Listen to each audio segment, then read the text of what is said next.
claro esto.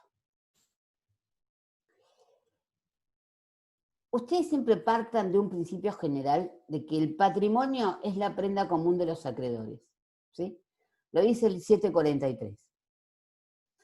Los bienes presentes y futuros del deudor constituyen la garantía común de sus acreedores. Todos los acreedores pueden ejecutar estos bienes en posición igualitaria, excepto que existe una causa legal de preferencia. Esta excepción de la causa legal de preferencia es lo que me da lugar a que existan entonces garantías del crédito. La garantía del crédito, que es la causa legal de preferencia para romper con el principio de igualdad de los acreedores, es lo que me da lugar a repetir la posibilidad de que existan las garantías. Las garantías pueden ser legales, convencionales, unilaterales, ¿sí? Pero en realidad, eso es una clasificación, pero la que en general más conocemos es la que hay garantías de tipo personal y garantías de tipo real, ¿sí? En las garantías de tipo personal son esas en las cuales deudor o terceros contrae la obligación de responsable ante el incumplimiento. No tienen publicidad, no tienen posibilidad de persecución, y el típico ejemplo es la fianza. Ese es el típico ejemplo de una garantía de tipo personal, el fiador de los contratos de locación. Ahora, resulta que existen las garantías reales. Las garantías reales pueden ser garantías reales, pero que no son derechos reales de garantía. Y si no, por ejemplo, esto ocurre en los fideicomisos de garantía y demás, en las cuales no hay un privilegio de cobro, no hay necesidad de determinación de un objeto. Es como que yo digo, bueno, afecto al pago de estos bienes, y nada más. Y lo que sí es una garantía real, que es los derechos reales de garantía. En los derechos reales de garantía, lo que yo estoy haciendo es afectando cosas o bienes al pago de una obligación. Y entonces, el acreedor, que es el titular del derecho real de garantía, es el que tiene los derechos de preferencia y de persecución. Y la posibilidad de la venta del inmueble, o sea, la realización, como se dice en fino, para el cobro de esa obligación de la indemnización por el no cumplimiento de esa obligación. Entonces, recuerden que así nacen los derechos reales de garantía. Para romper con la posibilidad de que todos los acreedores son iguales, darle en definitiva una preferencia en el cobro, y la mejor garantía para esa preferencia en las garantías es tener un derecho real de garantía. Ahora, cada vez que ustedes tengan un derecho real de garantía, recuerden siempre que el derecho real de garantía en todo este tema no existe por sí solo. Siempre nuestros derechos reales de garantía están ligados a una obligación o a un crédito, como lo quieran ver. Entonces, tienen que tener muy clara la separación entre lo que es la obligación y lo que es el derecho real de garantía. No son la misma cosa. Vos en el crédito tenés dos sujetos, que son el acreedor y el deudor, o en la obligación, mientras que en el derecho real de garantía los sujetos son el acreedor hipotecario, el acreedor prendario, el acreedor anticrecista. Ese es el sujeto, y el deudor. El objeto en una obligación, chicos, es la prestación, es lo que yo me había obligado a hacer o no hacer, ¿sí?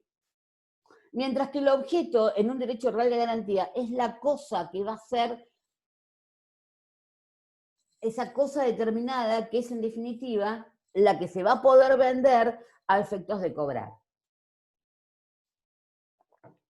Los créditos tienen distintas causas fuentes, un mutuo, un saldo de precio, lo que fuera. Mientras que la hipoteca, la única causa fuente que tiene, o sea, los derechos reales de garantía, es la convención, de acuerdo a lo que me dice el 2185 del Código. Pero siempre, siempre recuerden que en nuestro sistema los derechos reales de garantía son accesorios a un crédito.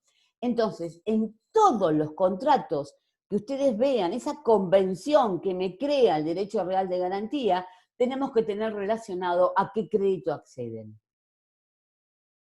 Tenemos que saber a cuál es el crédito, la obligación que ellos están garantizando su cumplimiento.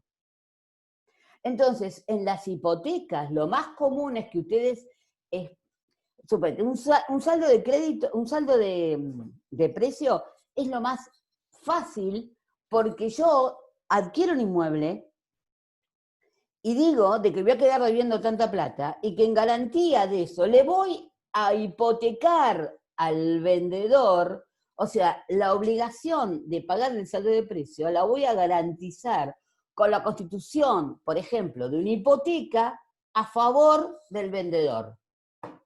Entonces, ahí tienen la obligación. La obligación sale, que yo estoy garantizando, del propio contrato que estoy haciendo. Porque entonces la escritura va a decir, 1, compra-venta. Y cuentan toda la compra-venta. Y cuentan esto. La casa sale $100.000, de los cuales pago $50.000 en dinero efectivo, dólar billete, El saldo de precio, que quedan $50.000, lo voy a pagar en, no sé, 5 cuotas de $10.000. ¿Sí? Con vencimiento de la primera cuota dentro de 2 meses y van a devengar interés o no van a devengar interés. Eso depende de una negociación. Y después punto. Y digo, el saldo de precio que acabo de decir que quedó dudando, lo voy a garantizar con una hipoteca en primer grado a favor del vendedor. Sigo con la escritura y después pongo 2, hipoteca. Primero, en virtud del saldo de precio por la suma de $50.000 que he quedado adeudando, ¿sí? Hipoteco en primero, segundo, tercero, lo que sea, grado de privilegio, el mismo inmueble que acabo de adquirir, ¿sí? Y que el contrato hipotecario, o sea, no el préstamo, sino el contrato hipotecario se va a regir por estas cláusulas. Y hago todo el contrato hipotecario, que no son, o pueden ser, las mismas cláusulas del contrato al cual está accediendo. ¿Sí? Ustedes cuando vayan a ejecutar una hipoteca, siempre fíjense y determinen cuál es el contrato al que accede, cuál es la obligación que está garantizando, si está junto con el contrato hipotecario o resulta que no, puede ser un contrato hecho en instrumento privado o hecho en otro lado que está garantizando su cumplimiento. Porque si no tiene contrato al que accede, la hipoteca no es válida. Porque en nuestro sistema todas las hipotecas son accesorias a una obligación. ¿Sí? Recuerden siempre eso. Aunque no lo crean, yo he visto hipotecas mal redactadas en las cuales no se hablaba de la hipoteca a la obligación a la cual se accedía y que estaban hipotecadas. Y que además de estar hipotecadas y mal hipotecadas, se las ejecutaba y nadie se había dado cuenta que la hipoteca no era válida porque no se decía cuál era la obligación a la cual estaba accediendo. ¿Sí? Eso es lo que es importante que en definitiva ustedes determinen. Bueno, todo esto ustedes ya lo vieron, que son todas las disposiciones generales. Ahora, quiero que tengan en cuenta una cosa. Los derechos reales de garantía se rigen, dice el Código, por las disposiciones comunes del Código Civil y Comercial y por disposiciones especiales. ¿Cuáles son esas disposiciones especiales? Estas. Porque no solamente los derechos reales de garantía son los que están en el Código Civil y Comercial. No son solamente la hipoteca, la anticrisis y la prenda, sino que también existen estos derechos reales de garantía con una legislación específica para cada uno. La 20.094 me habla de la hipoteca y de la prenda naval. Resulta que los buques y las aeronaves, como hablábamos en su momento en publicidad, son objeto de cosas muebles, son cosas muebles, pero que tienen tanto valor económico que cuando yo constituyo una garantía, la ley me permite, en el caso de la hipoteca, la 20.094, de las buques, la 20.094, y en el caso de los aeronaves, la 17.285, que sobre ellas constituya no prendas, por más que el barco es una cosa mueble y el avión también, sino hipoteca. ¿Y qué es lo que me cambia hablar de que constituye una prenda o una hipoteca? El privilegio, el grado del privilegio. Cuando ustedes estudiaron obligaciones, vieron de una bolilla que es realmente inmunda, que es la bolilla de los privilegios, que es cuando todos vamos a cobrar de ese patrimonio común que me habla el 743, ¿cómo determinamos quién cobra primero y quién cobra después? Ahí es donde yo empiezo con la última parte del 743 y me digo, somos todos iguales, que esos son los famosos quirografarios, los iguales. Pero resulta que hay gente que no es tan igual, ¿no? Sino que tiene un privilegio. Y ahí empezamos. Tiene mejor o menor privilegio que los demás. Resulta que en el grado de los privilegios, la hipoteca tiene mejor crédito, mejor privilegio que la prenda, que está más abajo.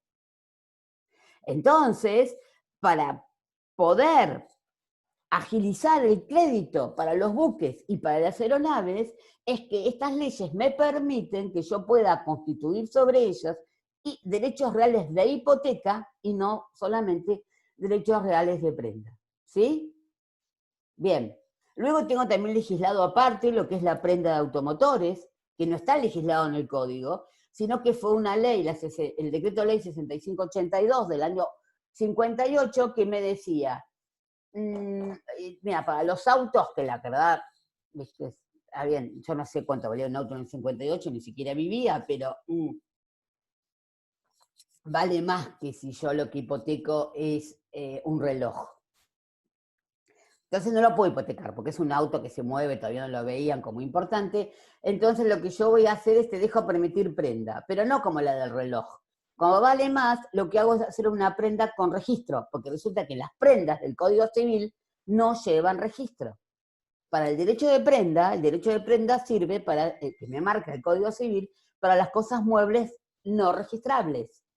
Lo mismo ocurría en el año 58, motivo por el cual se crea una regulación específica para la prenda de autos. Cuando ustedes compran un auto y quedan debiéndole 800 millones de cuotas al de la concesionaria, entonces, ¿qué es lo que hacen? Constituyen un derecho de prenda, ¿sí? Y entonces, ese derecho de prenda sobre el automotor se rige por estas disposiciones, no por las del Código Civil.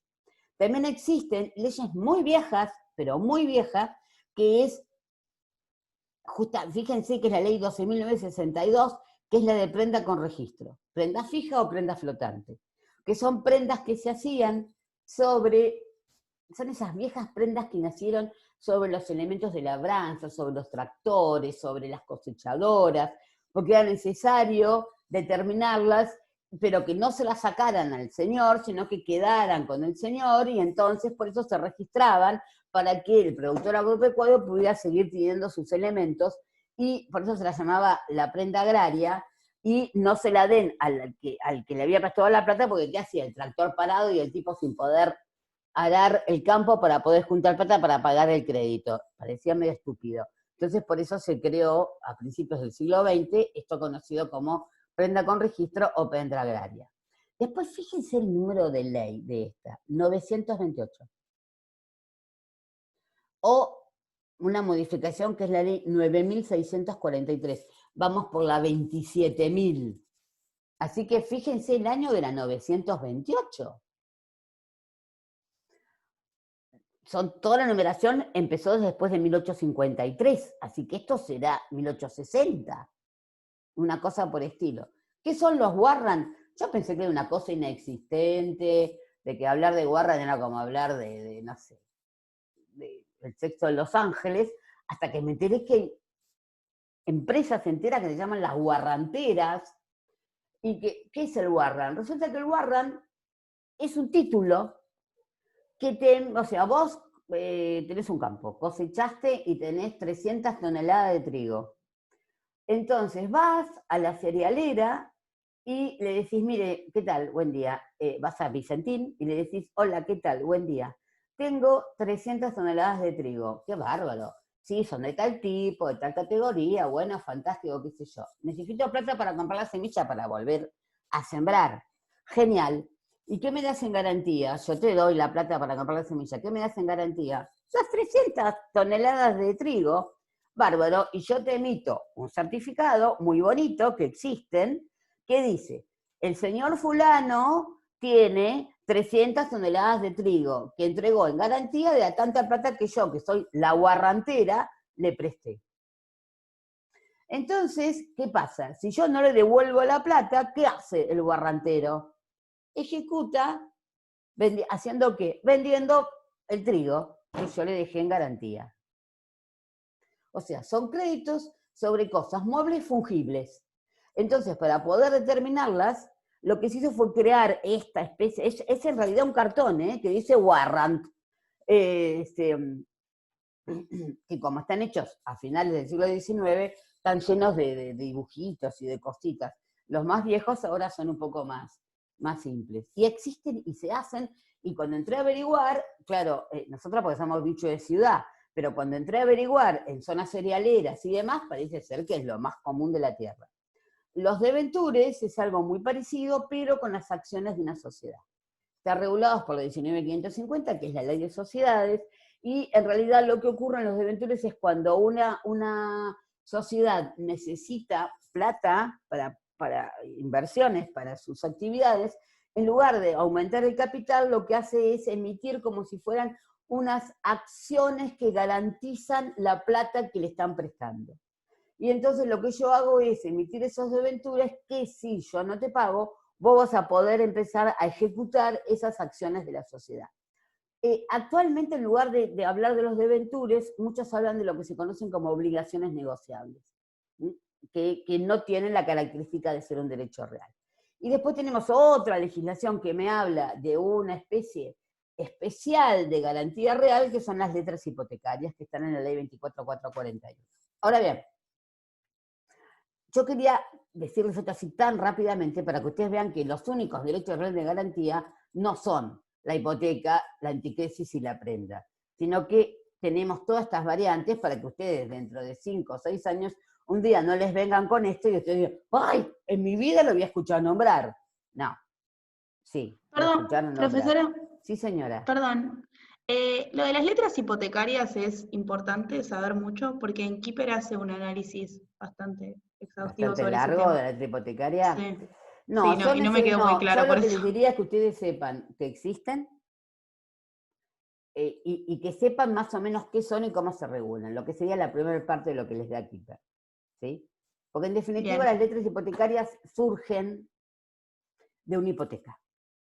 La letra hipotecaria no es algo que tenga un nacimiento independiente de haber nacido una hipoteca. Las letras hipotecarias lo que hay es una obligación que se garantiza con una hipoteca, y ese monto que está garantizado por la hipoteca, lo que hace es como desmembrarse porque le permiten al acreedor que pueda emitir letras hipotecarias. O sea, dividir ese monto que le van a pagar en la obligación en distintos, antes se llamaban pagarés hipotecarios.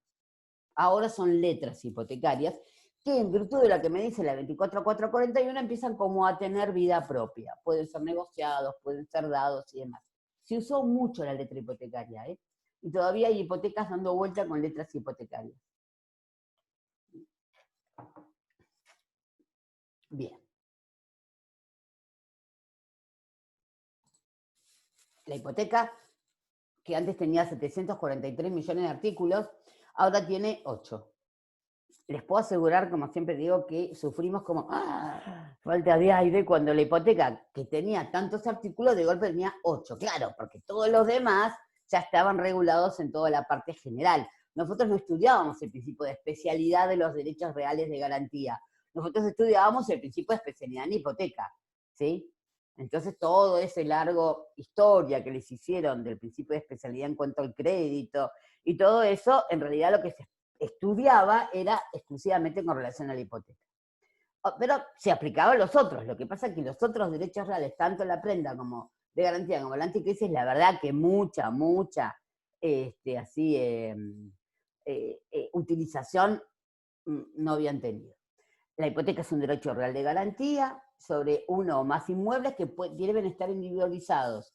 Siguiendo eso viejo que hablamos la otra vez por el principio de especialidad, que lo vemos en registrales, el mismo principio de especialidad de la hipoteca. ¿Sí? ¿Quién puede ser? Yo no puedo decir que voy a dar como garantía todos los inmuebles que me pertenecen. No, debo sí o sí especificar cada uno, así sean 25. Lo debo individualizar a cada uno de esos inmuebles. La característica esencial de la hipoteca es que permanecen en poder del constituyente, a diferencia de la prenda, que recae sobre cosas muebles registrables, y en la que no es prenda con registro, la cosa queda en poder del acreedor, no en poder del deudor. Ante el incumplimiento, el tener una hipoteca constituida otorga al acreedor las facultades de persecución y preferencia. Se va a cobrar sobre la venta, ¿sí? Sobre el producido. Cuando yo venda el inmueble, allí se va a poder cobrar el crédito garantizado y debe ser inscripta para su oponibilidad a terceros, o en virtud de lo que estuvimos estudiando y viendo hasta ahora para todos los derechos reales. ¿Sí? Ahora bien, ¿quiénes pueden constituir hipoteca? No todos los derechos reales pueden ser de garantía, pueden ser constituidos por las mismas personas. Pueden constituir hipoteca los titulares de dominio, de condominio, de propiedad horizontal, de los conjuntos inmobiliarios, en los cuales también entrarían los cementerios, aunque no lo dice, y los titulares del derecho de superficie, pero no del derecho a edificar, sino lo que llamaríamos propiedad superficiaria. Estos son los que pueden constituir hipoteca. No pueden constituir hipoteca, entonces, los titulares de derecho de usufructo, de uso, de habitación, ¿sí? No pueden constituir hipoteca los titulares de servidumbres, ¿sí? Y no pueden constituir hipoteca los titulares de hipoteca, los titulares de anticrisis ni los titulares de prenda. O sea, estos son, que en general coinciden lo que conocemos con los derechos reales sobre cosa propia, los que pueden, en definitiva, constituir hipoteca. Y recuerden siempre que además la hipoteca es un derecho real que no puede ser convalidado. En la hipoteca no existe la convalidación. O sea que siempre para la hipoteca tiene que estar el titular de dominio, el titular de condominio, de propiedad horizontal, de los conjuntos inmobiliarios o el de la propiedad superficial. Esto lo vimos hace muy poco, que es una particularidad de la hipoteca, que es la hipoteca sobre parte indivisa. ¿Puedo hipotecar la parte indivisa? Sí, claro, por supuesto, porque recuerden que la parte indivisa está dentro de mi patrimonio, el motivo por el cual yo puedo hipotecar mi parte indivisa sin consentimiento de los otros condóminos.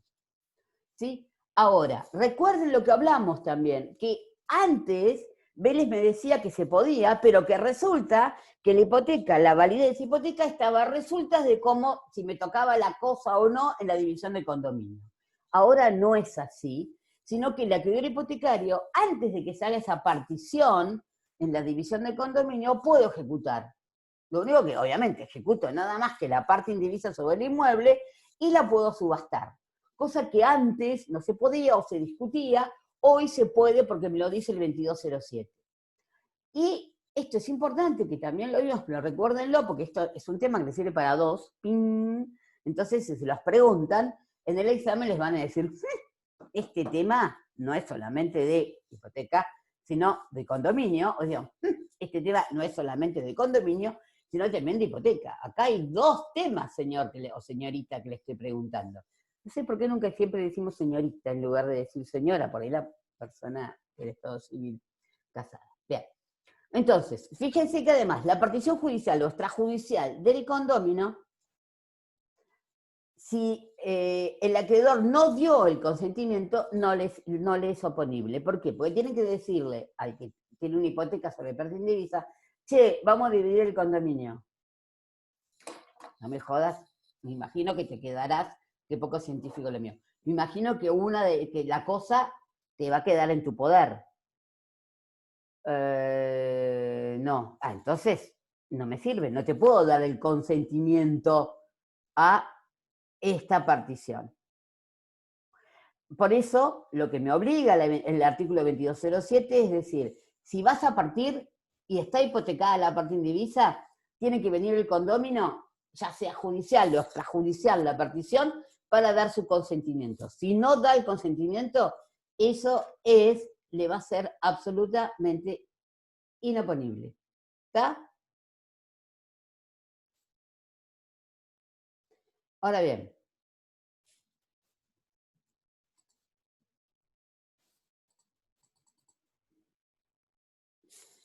la hipoteca constituida por todos los condóminos es una hipoteca absolutamente normal, como cualquier hipoteca, ¿sí? sea que la cosa esté en poder de todos los comuneros o que por resultado de la partición se adjudica a uno de ellos, como la hipoteca la había sido hecha por todos, donde venían todos, hipotecaba cada uno la parte indivisa, entonces esa hipoteca va a ser plenamente válida y aunque le haya tocado a uno solo, cuando yo ejecute voy a ejecutar toda la cosa, ¿sí? Porque habían venido todos y todos habían ejecutado todas las partes indivisas. ¿Me siguen? No es lo mismo, porque si somos dos, voy yo sola, y digo, hola, te doy en garantía mi parte indivisa. Ok, ahí es donde en la partición, yo como el que sea mi acreedor, tiene que dar su consentimiento. Ahora bien, si éramos dos, y vamos los dos, y los dos hipotecamos nuestras dos partes indivisas, con los cuales lo que voy a tener va a ser el 100% de las partes indivisas, o sea, todos los comuneros vinieron y hipotecaron, entonces ahí la partición no me afecta, nunca me va a afectar, siempre voy a poder ejecutar todo el inmueble. ¿Me siguen? ¿Sí? No los vi muy convencidos. ¿Cuál es la forma? Me dice el 2208, la forma como buena constitución, me lo dice el 1017, que toda constitución de derecho real se tiene que hacer por escritura pública. Motivo por el cual la constitución de hipoteca se debe hacer por escritura pública. Si no lo hice por escritura pública, es como que, de acuerdo a lo que me dice el 285, las partes es como que se obligan a cumplir con la forma escritura pública. Ahora, también me permiten algo que se discutía doctrinariamente, pero que es válido y siempre fue válido, que es lo siguiente. Cuando yo constituyo una hipoteca, el que constituye la hipoteca y que dice constituyo la hipoteca es el deudor. En garantía del cumplimiento de tal obligación, constituyo, a favor del señor fulano, una hipoteca en primer grado de privilegio sobre un inmueble, piri, pipi, pipi, pipi, pipi. Tiene que venir el acreedor y aceptar la hipoteca. Ese es otro problema, que hay veces, aunque no lo crean, lo he visto en más de una oportunidad, donde se olvidaron de poner el señor fulano de tal, en su calidad de acreedor, acepta la presente hipoteca y se encuentra conforme con todas las cláusulas y condiciones, mínimo. Bueno, ustedes saben que hay veces que no, porque se olvidaron. Entonces, es posible la aceptación posterior por el acreedor hipotecario. Obviamente esta aceptación no se puede hacer por instrumento privado, sino que tiene que tener la misma forma, porque sirve para la constitución del derecho real. El derecho real de hipoteca surge de una convención, me dice el artículo 2185, motivo por el cual yo, si hago una convención, tengo que tener las dos partes, deudora y acreedora. ¿Sí? Bien. Profesora, Sí, señora. en el caso de los condóminos, en el caso que haya dos condóminos, ¿cada uno puede por su parte indivisa hipotecar su parte por separado o solamente lo tiene que hacer en conjunto? No, la puedo hacer por separado. Yo no vería ningún inconveniente en donde venga uno, hipoteque el 50% de su parte indivisa, suponete, y después por otra venga el otro y hipoteque. O sea, el tema es si es la misma obligación, si es otra obligación. Ustedes siempre recuerden que acá lo principal no es la hipoteca, lo principal es el crédito. La hipoteca es un accesorio del crédito. Los derechos reales de garantía son accesorios de lo principal, y lo principal es la deuda, es la obligación, es el crédito garantizado. ¿Sí? Entonces nosotros le damos mucha importancia a la hipoteca, la hipoteca, la hipoteca, la hipoteca. Sí, pero cuando la ejecuto, lo que toca ver es la obligación. Entonces, lo que yo les dije, de que tienen que estar todos los comuneros garantizando el inmueble todo, es por la misma obligación. Si yo tengo a dos condóminos que hipotecan sus partes indivisas, aunque sea la misma persona acreedora, pero por dos obligaciones distintas, es como que son dos obligaciones distintas y cada uno lo garantizó por el cumplimiento de una obligación distinta de la otra. Ahora, si los dos lo hipotecaron para el cumplimiento de la misma obligación, entonces ahí sí es donde todos los comuneros dieron como garantía del cumplimiento de la misma obligación a la misma, a las partes indivisas que tenían sobre la misma cosa. Gracias por la pregunta que me hizo hacerles acordar de esto. ¿Sí? ¿Qué cara de aburrimiento habría? Yo ahora en pantalla tengo Nicolás Blanco, que está durmiendo directamente porque no sale, a Patricio Enis, que ya se sostiene la cabeza del embole que tiene, Trinidad Presti, que ya no sabe qué hacer con su pelo del embole, ya hace los rulitos tan típicos y conocidos, y Gisela, que trata, como es una señora responsable, de mantenerse así incólume. Esos son... Mira, Nicolás Blanco directamente ya ni lo tengo, la tengo Lucía Beca, que ella está siempre atenta y de vez en cuando sale con alguna pregunta así, porque su cerebro funcionaba a 10.000 y le estaban haciendo la pregunta. Ahí salió Lucía, viste, ya sé que es así. Ahí me desperté, doctora. Ahí se despertó Nico. ¿Cómo está tu padre, Nico? El papá de Nico fue alumno mío, lo cual me hace sentir muy vieja. Decí que él Sí, era me grande, contaba. era casi como yo y estudiaba, porque, digamos así. ¿Cómo están tus Dice que padres? estudiaba. Bien, bien, por Dice que suerte bien. estudiaban, exactamente. Mandales un cariño. Dale, muchas gracias. Me hace sentir muy vieja, que yo voy pidiendo las segundas generaciones. Eso me pasa por haber empezado tan joven. ¿Alguna otra pregunta hasta ahora de los temas vistos? Profesora, Sí, señora. ahora a las 6 me voy a tener que ir a otra clase. ¿De qué? Sociedades. ¿No? No, si me pierdo ¿Es tan 5 importante? minutos, es imposible. ¿Cómo? Es que se rota vuela en las clases. Si Ay, me pierdo sí. 5 minutos, me pierdo ¿Viste todo lo el que es, tema. ¿viste lo que es Eduardo? Es terrible. Ahora El sabe otro día mucho, nos ¿eh? dio- Sí, pero el otro día nos dio casi 2 horas 45 de clase. Los últimos 45 minutos no entendí nada. Es un tema, porque uno quiere la mayor cantidad de clase posible, pero llega un momento que el cerebro no te da más, y si además no haces un mínimo de recreito como el que yo estoy haciendo en este momento. Yo el viernes Cuando cursé estudias de pedagogía 13:15. te enseñan que la atención de una persona dura 20 minutos. Bueno, yo el viernes cursé de 13:15 a 20:45. A 20. ¿Cuántas pero materias lo- cursas? Discúlpame. Dos. ¿Dos? Sí. Tuve clases de repaso de sociedades, 1 hora, un hueco de 1 hora hasta que tuve clases con usted, y después tuve clases de sociedades de vuelta de casi 3 horas. Es una crueldad para la gente darle 2 clases de sociedades por día. Un feriado. No, es una crueldad, es una crueldad. Los profesores de comercial no son conscientes de lo que dan. Yo siempre tuve un problema con los comerciales, nunca me gustaron, siempre me parecieron horrendos y espantosos. Y cuando yo di sociedades, quedaba con Gulminelli y Fabián Dubois. Fabián Dubois era uno de los titulares de sociedades de la UBA, era un viejo que tenía libros, sabía un montón y qué sé yo. Yo la odié y no estudié como tendría que haber estudiado porque no me gustaba. Y cuando Pero yo, resulta, esto es una anécdota, había concurrido a un congreso de derecho societario en Salta, sola y pura y exclusivamente porque fue mi papá el congreso de derecho societario, y yo quería ir a Salta porque nunca había ido a Salta. Entonces me fui con mi viejo al congreso de derecho societario, en la cual me divertí mucho porque había gente joven y cosas por el estilo, y fui a un par de sesiones del congreso que había ido como estudiante, al congreso donde era increíble porque de golpe se paraba uno y decía, soy fulano, y era un libro, ¿no? Era un libro que vos tenías de sociedades, pero el señor tenía cabeza, manos, pies, no tenía forma de libro. Bueno, entonces estuvo hasta el viejo Fabián Dubois, comimos empanadas, viste, esas reuniones que se hacen en los congresos, todo eso. Volvimos, le llevé unas fotos al viejo que nos habíamos sacado, viste, en Salta te llevan a comer empanada y tocan una samba, entonces vos cantás, viva la chicha y el vino, todo ese tipo de cosas así, porque además te tomaste tus vinitos, y todo eso, y entonces llegó el momento del examen. Y yo voy, me siento, nosotros dábamos finales con bolilleros. Y me saco 2 bolillas de anónimas. Qué mala leche.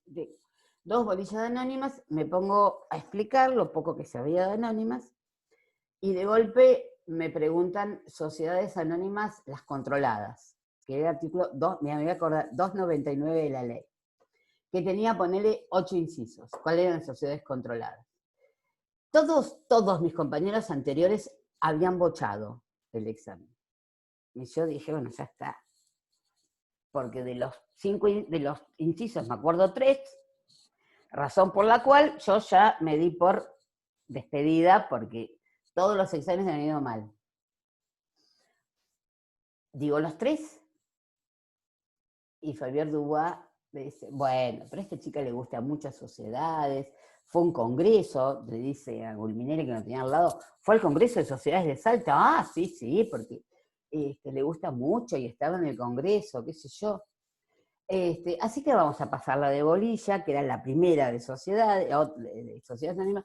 Cuéntenos la historia de las sociedades anónimas. A mí me gusta mucho la historia, motivo por el cual yo lo de las sociedades anónimas, cómo habían nacido, de los navegantes, de los ingleses, me sabía toda la historia, o sea, como siempre me sabía la pavada.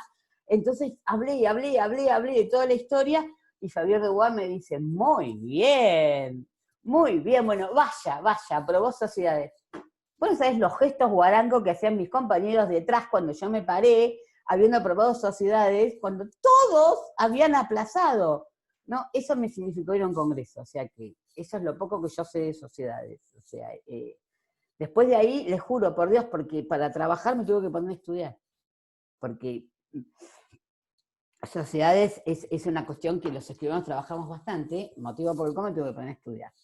Bueno, eso es parte de mis anécdotas como estudiante, como verán no fui perfecta. ¿Congreso de reales?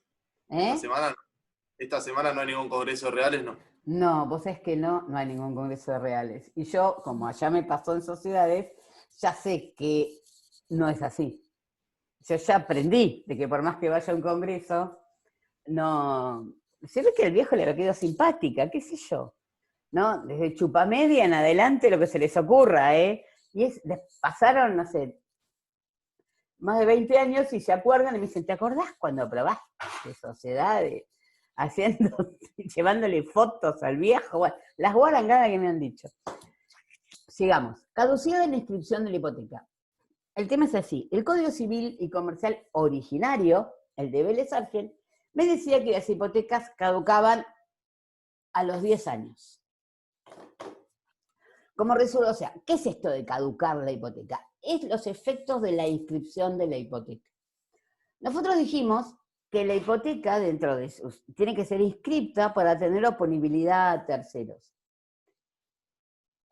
En realidad, ¿qué es lo que pasa? Mientras la hipoteca está inscripta, mientras la inscripción de la hipoteca se mantiene vigente, lo que puede hacer el acreedor hipotecario, como la hipoteca sigue su inscripción válida, los terceros pueden ir y decir, este inmueble está garantizando el cumplimiento de tal y determinada obligación. Entonces, mientras eso esté vigente, lo que se puede hacer es justamente ejecutar la hipoteca. Ese es el efecto de la inscripción de la hipoteca. Que la hipoteca va a poder ser ejecutable como hipoteca, con ese grado de privilegio que tiene la hipoteca, mientras la hipoteca se encuentre inscripta y su inscripción se encuentre vigente. Entonces, los 10 años que había previsto Vélez en su momento fueron demasiado cortos, motivo por el cual luego lo que se hizo fue, en el año 1968, extender los efectos de la inscripción de la hipoteca a 20 años. Entonces, desde el año 1968 hasta el año 2016, y no me estoy equivocando, e inclusive en el Código Civil y Comercial originario sancionado en el 2015, que entró en vigencia en el 2015, los efectos de la inscripción de la hipoteca duraban 20 años. Ahora bien, ¿qué pasó? En el año 2016, resulta que el Poder Ejecutivo Nacional de ese momento saca una ley donde crean un crédito que se va a garantizar con hipotecas, que lo tienen que dar los bancos o los bancos del Estado, que se llamaban, se los van a conocer, los créditos UVA. ¿Se acuerdan? Los créditos UVA.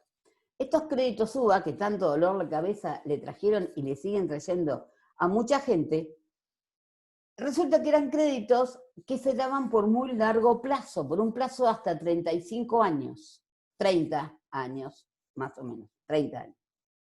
Entonces, esta ley de los créditos UBA no tiene, que es la 27271, no tiene mejor idea que modificar el artículo 2210 del Código Civil y Comercial y decir que todas las hipotecas, no solamente la de los créditos, que las hipotecas que fueran constituidas a efectos de garantizar uno de estos créditos llamados créditos UBA, iban a durar 35 años.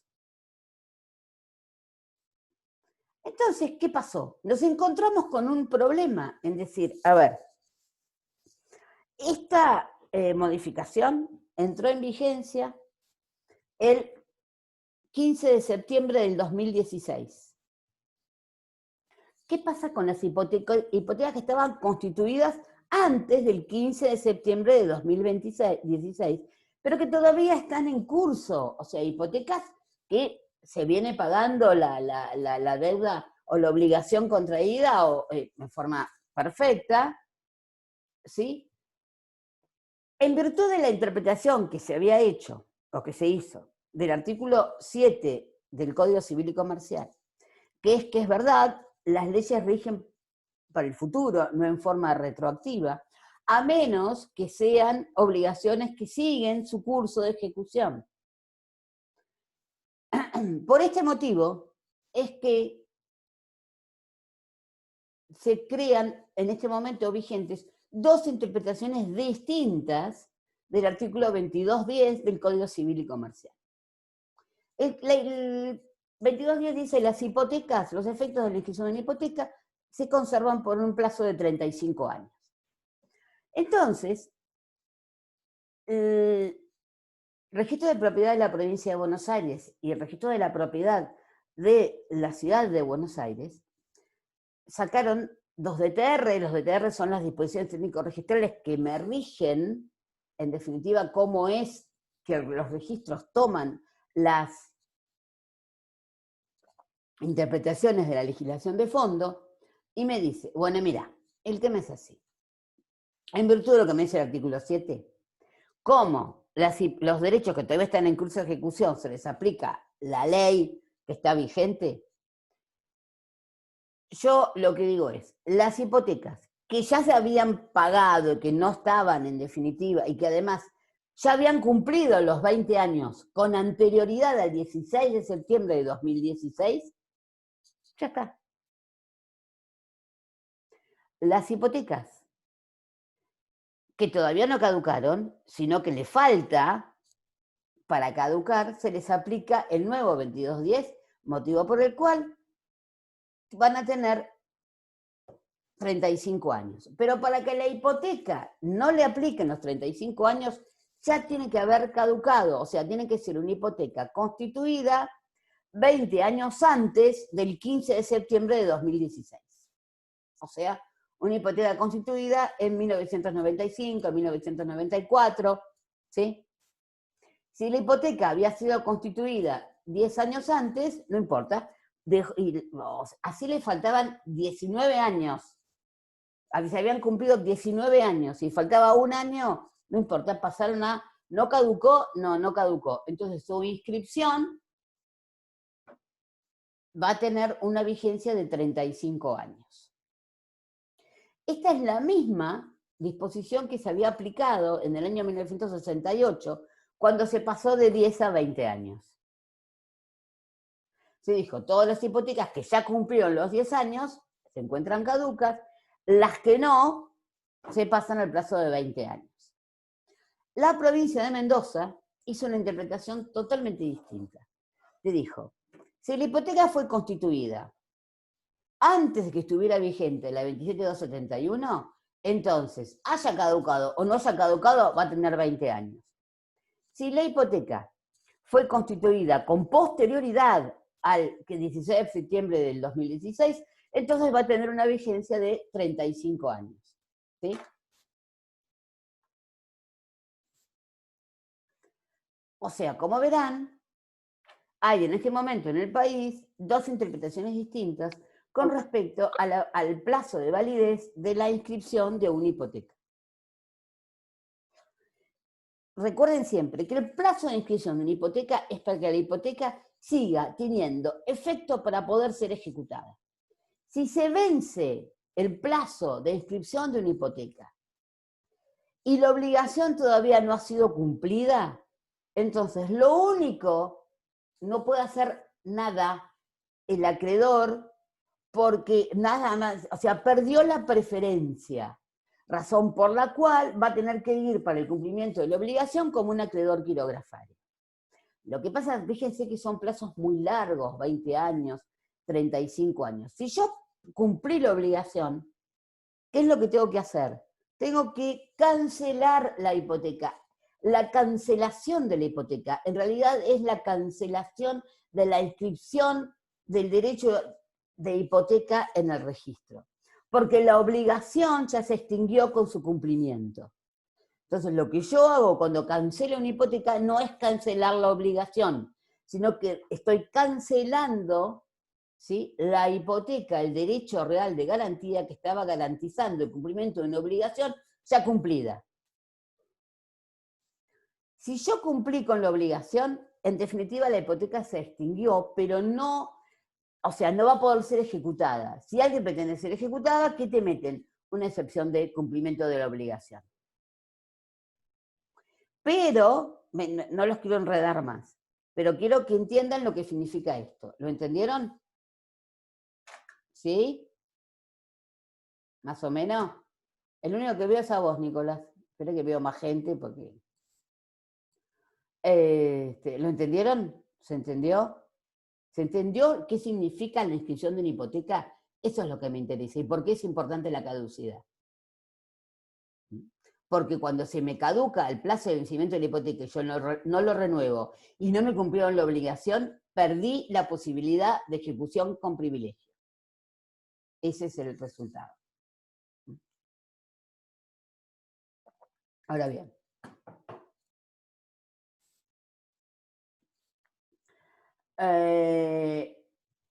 todo lo que nosotros vemos sobre las hipotecas, además, se va a regir por cómo son las convenciones sobre ejecución de hipotecas reconocidas por leyes especiales.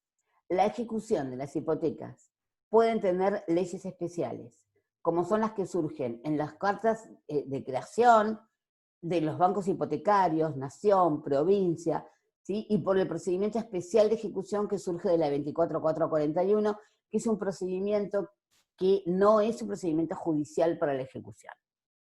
Y a veces las hipotecas de los bancos estatales también tienen un procedimiento especial, que no surge del Código Civil y Comercial y de los códigos de procedimiento, sino de las leyes que regulan cada una de estas hipotecas hechas por estos bancos estatales. ¿Está?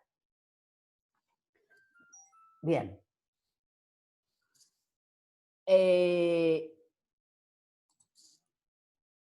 Anticrisis. La anticrisis es un derecho real de garantía, que también es un derecho que tiene como objeto los inmuebles, ¿sí?,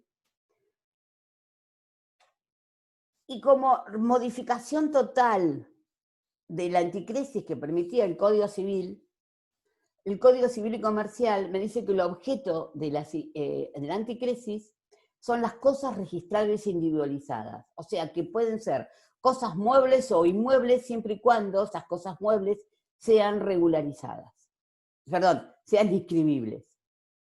Mientras que para el Código Civil solamente se podían constituir anticrisis sobre inmuebles. La característica que tiene el anticrisis o la anticrisis, es el derecho de anticrisis o la anticrisis, es que la posesión de la cosa se entrega al acreedor o a un tercero que indique el acreedor. No queda en poder del deudor como en la hipoteca, sino que la cosa se entrega al acreedor.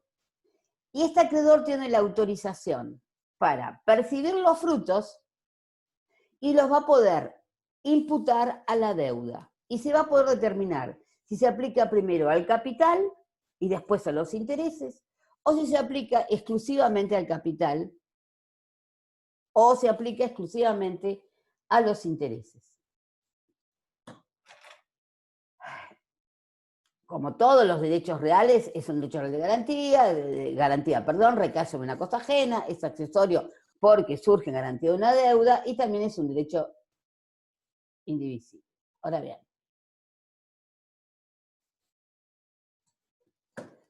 ¿quiénes son los legitimados para constituir anticresis? Les dije que no siempre eran los mismos, porque pueden constituir anticresis los titulares de dominio, condominio, de propiedad horizontal. Acá no dice nada, pero se entiende que los conjuntos inmobiliarios y los cementerios también entrarían, los titulares de la propiedad superficial y el titular de usufructo. Cosa que no podría constituir hipoteca, pero sí puede constituir anticresis el titular del usufructo. Porque recuerden que el titular del usufructo tiene el uso y goce, o sea que tiene los frutos. Motivo por el cual, por eso es que desde un punto de vista teórico, él puede constituir anticresis porque le entrega la cosa que tiene un usufructo al acreedor anticresista para que lo que haga sea él extraer los frutos y él cobrarse en definitiva de los mismos frutos que él hubiera usado para poder pagar esa deuda. Tienen plazo máximo la anticresis, cosa que no tiene plazo máximo la hipoteca. La hipoteca tiene un plazo máximo de inscripción de hipoteca, pero acá tiene un plazo máximo de validez del derecho real, ¿sí? Porque vencido el plazo se extingue el derecho de anticresis, y son 10 años para los inmuebles y 5 años para los muebles. Y si no hay más frutos, si no se puede cobrar y todavía queda un saldo, puede ejecutar con privilegio lo que en definitiva quedaría a cobrar cuando se extinga en definitiva el anticresis. ¿Qué puede hacer el acreedor anticresista que tiene el inmueble? Bueno, puede usar y gozar de la cosa. Obviamente puede percibir los frutos, que primero lo va a destinar a gastos, a intereses, y en segundo lugar se lo dice al capital. Y los gastos a los cuales lo puede imputar es a los gastos de administración, conservación o mejoras necesarias. No a cualquier tipo de mejora, sino como él detenta la posesión del inmueble, él tiene la obligación de la conservación y manutención del inmueble. ¿Sí? No puede dejar que el inmueble se estropee. No es exactamente igual del principio del salvarrero en sustancia que tienen los usufructuarios y los usuarios, pero casi como el que tiene el usufructuario del usuario. En el decir que él está obligado a que los frutos que va percibiendo no los cobre en primer lugar para satisfacer su acreencia, sino dedicarlos a la conservación y a las mejoras necesarias. Puede también, y después si lo va a aplicar a los intereses, tanto los intereses compensatorios como a los punitorios, ¿sí?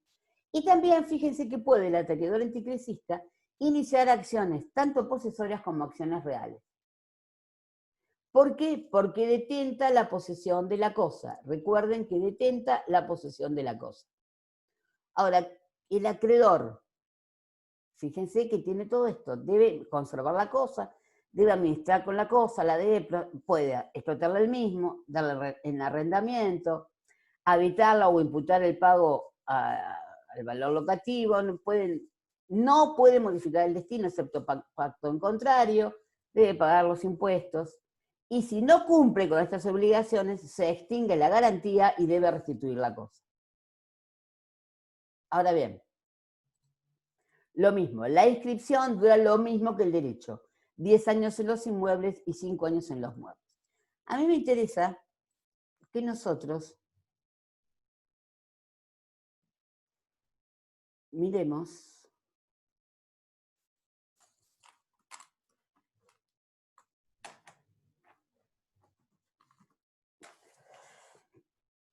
mierda, ¿cuál es?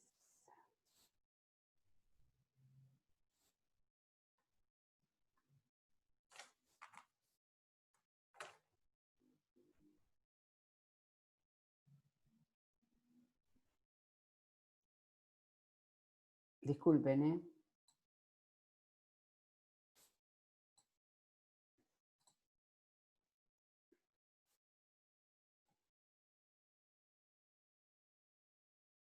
Pero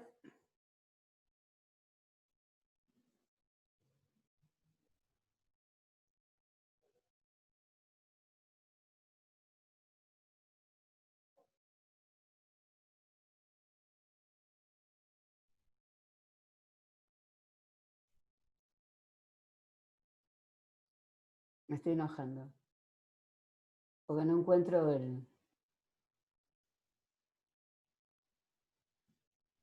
el archivo que quiero.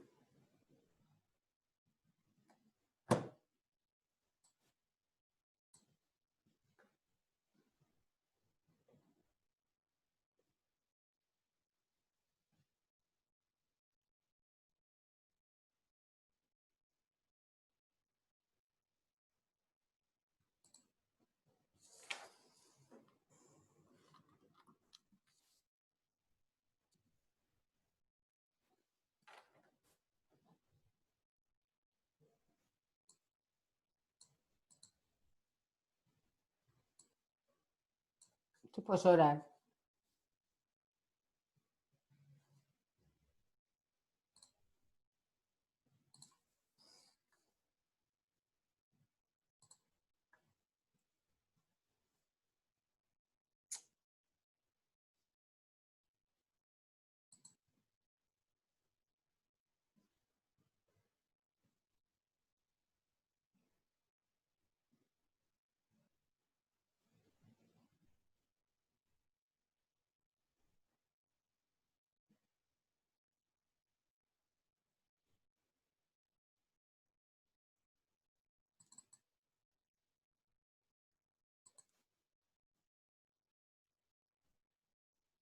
Bien, acá hay un modelo de un derecho de constitución anticrisis.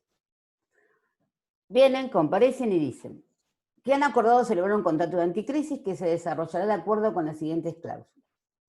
Constituye por la presente derecho real de anticrisis A en favor de B sobre el siguiente inmueble de su exclusiva propiedad. Determinar aquí claramente el inmueble, porque hay que cumplir con el principio de especialidad en cuanto al objeto. La constitución del derecho real de anticrisis se hace para garantizar la deuda. Acá viene la accesoriedad. Acá estoy determinando cuál es la deuda por el cual estoy constituyendo este derecho de anticrisis. ¿Sí? Recordá que se puede constituir por una deuda propia por un tercero, por algo que contrajo el día tal, ¿sí? De tal año, por un valor total tanto de capital, devengando intereses mensuales del tanto por ciento, con el señor fulano que va a ser el acreedor anticrítico o anticrisista. Dicha deuda surge del contrato, por ejemplo, de un mutuo, cuya copia se agrega a la presente escritura. Entonces, lo que autoriza expresamente al acreedor anticrisista a retener el inmueble que por esta escritura se afecta con anticrisis hasta que reciba el pago total de los intereses, gastos necesarios y el capital que se deje especificado. Puede percibir los frutos y las rentas que se imputarán a los pagos tal como se deje especificado. Primero, a los intereses y el saldo de capital. Puede descontar del valor de los frutos los gastos que incurra para la conservación del bien. Puede solicitar la venta por remate judicial en caso de que transcurrido el plazo las rentas no hubieran sido suficientes para abonar la totalidad del deudado y en todo concepto. Y ejercer las acciones posesorias frente a la desposesión y la turbación, la acción reivindicatoria frente a actos de desapoderamiento y la acción negatoria contra quien le impide el ejercicio pleno del derecho de poseer. B, en su calidad de acreedor anticrisista, se obliga a preservar y cuidar el bien, proveer su conservación y mantenimiento, reparar los perjuicios que sufre el bien por su acción, culpa o negligencia, restituirlo aún antes de cancelar la totalidad del crédito cuando abusare de sus facultades, pagar los impuestos y demás. Al término de la duración de este contrato, es un plazo de 10 años, o un plazo menor si lo convinieran. Y después vienen todas las constancias y representaciones. ¿Ven qué simple que es? Esto es un típico contrato de anticrisis, en la cual yo le voy a pagar, el señor me prestó tanta plata, yo no se la devuelvo, sino que le doy el inmueble para que en definitiva se cobre con esa plata. Estos contratos de anticrisis están revitalizándose. Es un derecho real que se revitaliza cada día más, porque sirve para, supóngase, a un negocio totalmente distinto de esto. Yo tengo un predio muy grande, muy importante, en la cual sinceramente no sé qué hacer porque no tengo capital. Entonces, ¿qué es lo que hago? Un señor viene, que tiene una empresa constructora, administradora y demás, me dice, ¿sabes qué? Yo te voy a dar la plata para construir un centro comercial. Ese centro comercial yo te lo voy a construir y además después lo voy a explotar.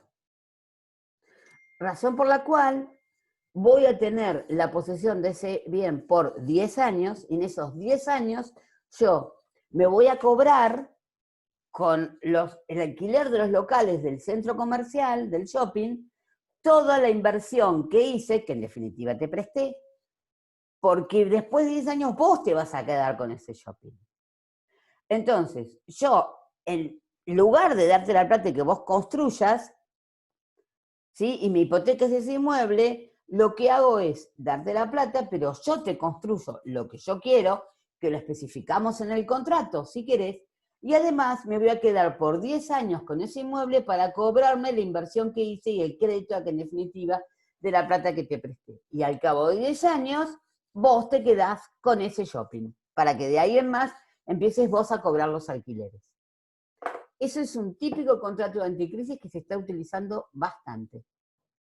Porque fíjense que si es un negocio que sirve para alguien que tiene predios muy importantes, pero nunca va a tener el capital, ni va a tener la posibilidad de que le otorguen la hipoteca o el crédito a un banco porque no tiene los ingresos para poder pagarlo.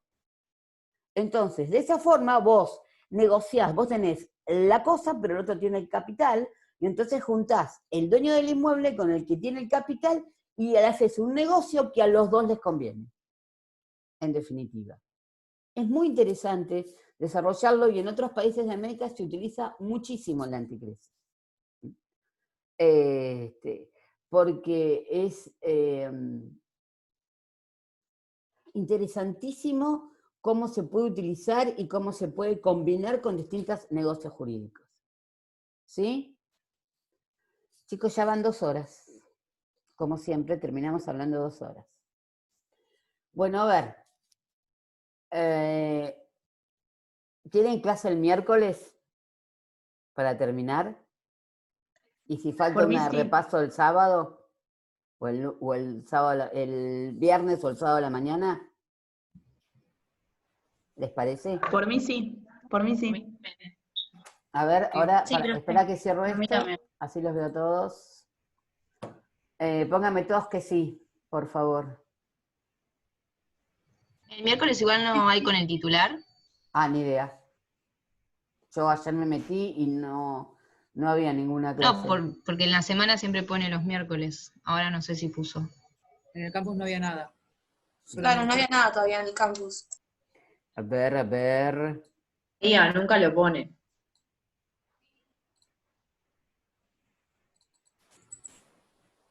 No hay nada todavía. Esta es la clase mía de ahora. No sé, chicos. Doctora, ¿el jueves tenemos la clase con la doctora Zurvale o no? Sí, posiblemente, me he dicho que sí. Bueno, hagamos una cosa. Esperen que los busco, así los veo. Hagamos una cosa. En principio lo hacemos el miércoles a la misma hora. Si llega a poner el titular hora o cosas por estilo, coordinamos, ¿sí?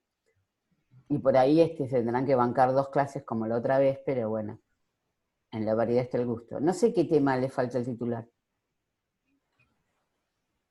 No, creo que va a dar como repaso, dudas, eso. No va a dar. Vale, O pidieron que. acciones. Porque dio la semana pasada, empezó con acciones. Él no da sé si terminó. reivindicatoria, ¿eh? Él da reivindicación de inmuebles. Es lo que él da. Y a mí, en definitiva, usufructo creo que lo va a dar Graciela, por eso seguramente van a tener clase, porque ella quería dar usufructo y superficie. Le puedo llegar a decir que se aboque en la clase que tiene a dar superficie, y yo dar usufructo, uso de habitación, ¿sí? Así lo tienen. Eso tengo que yo hacer. Podemos hacer como hicimos en el primer cuatrimestre, que hubo una clase que nos sacábamos todas las dudas. Sí, no. Era ahí Yo rápido. quiero, pero nos faltan un par de temas, por eso quiero llenar la mayor cantidad de agujeros posibles, y por eso les decía, o el viernes o el sábado, hacer una clase de repaso. ¿Sí? Onda como hicimos un poquito ahora que hablamos de distintas cosas. Igual si quieren, mándenme al mail las dudas y entonces voy haciendo, no muchas, tampoco se copen, cualquier cosa. Tengan piedad de mí, pero mándenme las dudas, ¿dale? ¿Ok? Otra cosa, ¿se va a armar un listado como se hizo para el primer parcial? Desconozco.